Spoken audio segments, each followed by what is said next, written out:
যে কোনো সরকারি চাকরির পরীক্ষার্থীদের জন্য সাধারণ জ্ঞান বিষয়ের আন্তর্জাতিক বিষয়াবলী থেকে এই প্রশ্নগুলা একদম কমন আসে। তো সেক্ষেত্রে এর আগে পৃথিবী সম্পর্কে বিস্তারিত দেওয়া হয়েছে। আজকে হচ্ছে এশিয়া মহাদেশ সম্পর্কে যেই মোস্ট গুরুত্বপূর্ণ প্রশ্ন উত্তর সেইগুলো আজকে দেওয়া হবে। তো পরবর্তীতে একদম হচ্ছে আন্তর্জাতিক বিষয়গুলো এশিয়া মহাদেশের পরবর্তীতে আরেকটা মহাদেশ সম্পর্কে তোমরা বিস্তারিত ভিডিওতে প্রশ্ন সহ উত্তর পাবে। তো এশিয়া মহাদেশের যেটা আছে আয়তনে সব থেকে এশিয়ার বড় দেশ হচ্ছে কোনটি? সেটা হচ্ছে চীন। চীনের আয়তন ৯৫,৬১,০০০ বর্গ কিলোমিটার।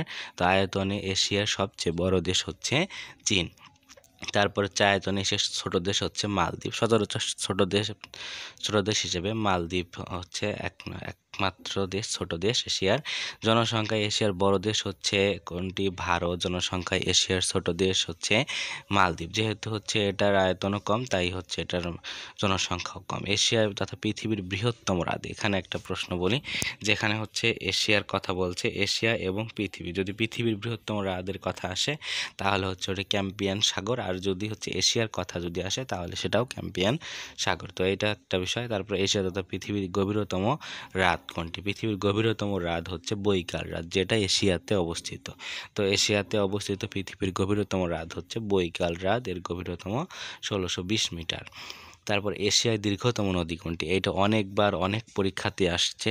তো এটা একদম হচ্ছে ইয়াংসি কিয়াং হচ্ছে এশিয়ার সব থেকে বড় নদী। তারপরে এশিয়া তথা পৃথিবীর সর্বোচ্চ শৃঙ্গ কোনটি? এটাও তো একদম অনেক অনেক পরীক্ষাতে আসছে। তো এইগুলো হচ্ছে ১০০% বলি যে এই প্রশ্নগুলো অনেক পরীক্ষাতে আসছে। তো কম্পিটিটিভ এক্সামে অনেক পরীক্ষাতে এরকম কমেন্ট পাবে। কমন যেটা পাবে সেটা হচ্ছে সর্বোচ্চ শৃঙ্গ মাউন্ট এভারেস্ট। মাউন্ট এভারেস্টের উচ্চতা কত? মাউন্ট এভারেস্টের উচ্চতা কত? তো উচ্চতা হচ্ছে ৮,৮৫০ মিটার তথা ২৯,০৩৫ ফুট। তো তোমাদের হচ্ছে সাধারণ জ্ঞান বিষয় নিয়ে একটা কোর্স চলছে। তোমরা কোর্সে ভর্তি হতে চাইলে অবশ্যই হচ্ছে নক দিবে এবং হচ্ছে ফেসবুকে নক দিবে, তাহলে তোমরা সেটা জানতে পারবে।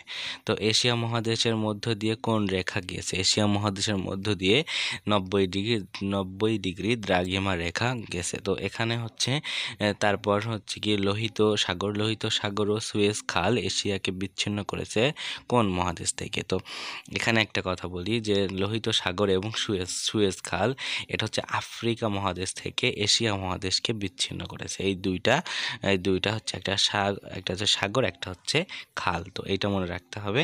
তো তাহলেই হচ্ছে মহাদেশ থেকে এইটা হচ্ছে বিভক্ত করে, এই দুইটা খালকে বিচ্ছিন্ন করে এশিয়া মহাদেশকে। তো এশিয়া ও ইউরোপ একত্রে এই দুইটা মহাদেশকে একত্রে কি বলা হয়, বা হচ্ছে কি বলা হয়? এখানে হচ্ছে ইউরেশিয়া বলা হয় দুইটা মিলে। তো এশিয়ার হচ্ছে ইউরেশিয়া বলা হয় দুইটা মিলে। তো এখানে জানতে হবে, এই প্রশ্নটা অনেকবার আসছে অনেক কম্পিটিটিভ এক্সামে। তো তারপর আসি, এশিয়ার সর্বপশ্চিমের বিন্দুকে কি বলা হয়? এশিয়া মহাদেশের সর্বপশ্চিমে যেই বিন্দুটি আছে সেটা হচ্ছে বেবা অন্তরীপ। বেবা অন্তরীপ হচ্ছে একদম পশ্চিম বিন্দুতে অবস্থিত এশিয়া মহাদেশের।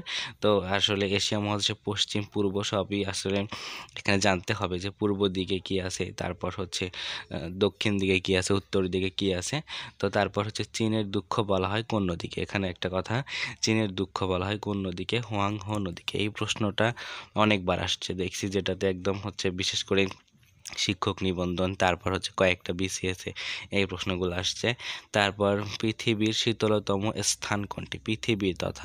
পৃথিবীর শীতলতম স্থান, এই স্থানটা হচ্ছে রিজ অ্যান্টার্কটিকা। অ্যান্টার্কটিকাতে, এটা হচ্ছে রিজ জায়গাটার নাম, এটা হচ্ছে অ্যান্টার্কটিকাতে।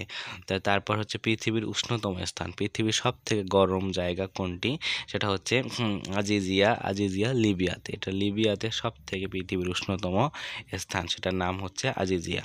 তারপর এশিয়ার বৃহত্তম অরণ্য কোনটি? বৃহত্তম অরণ্য কথা বলতে হচ্ছে এটা হচ্ছে বন, এটার নাম হচ্ছে তৈগা। তারপর পৃথিবীর বৃহত্তম রেলপথের নাম কি? পৃথিবীর বৃহত্তম রেলপথের নাম হচ্ছে ট্রান্স সাইবেরিয়ান